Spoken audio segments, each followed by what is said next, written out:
Nail artist মানেই প্রচুর পয়সা, প্রচুর ইনকাম, এমনই ধারণা কিছু কিছু মানুষের। ওই তো একটু নকল নখ লাগিয়ে দেবে, তার উপর একটু নখ পালিশ লাগিয়ে দেবে, তাতেই কত টাকা নিয়ে নেয়।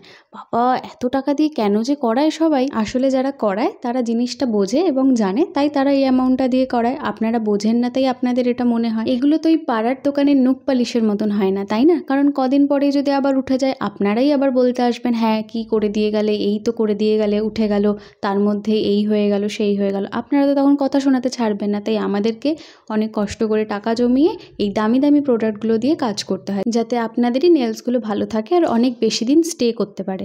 আপনারা কিছুতেই বুঝবেন না, সে আপনাদের যতই বোঝানো হোক। কারণ একজন নেল আর্টিস্টই জানে যে সে নিজের শখগুলো পূরণ না করে টাকা জমিয়ে এই কাজের পেছনে ইনভেস্টমেন্ট করে। যাই হোক, এই কথা বলতে বলতেই তোমাদের সাথে এই সিল্কসের কালার শেডগুলো আমি শেয়ার করলাম। সিল্কস মানে অবশ্যই ভালো। এই কালার শেডটার 4টে ভ্যারাইটি অ্যাভেলেবেল রয়েছে, তার মধ্যে আমার যেটা সেটা জানতে হলে কমেন্টস করো তোমরা। এর মধ্যে টোটাল 60 পিসেস কালার রয়েছে, আর 5টা রয়েছে base coat, dehydrator, primer, shiny top coat, matte top coat. আর এই পলিশগুলোর কোয়ান্টিটি রয়েছে 7.5 ml করে। আমার এই ভিডিওটা যদি তোমাদের ভালো লেগে থাকে আর এরকম ভিডিও যদি আরও দেখতে চাও, তাহলে লাইক শেয়ার কমেন্টস করে জানিও। বাই।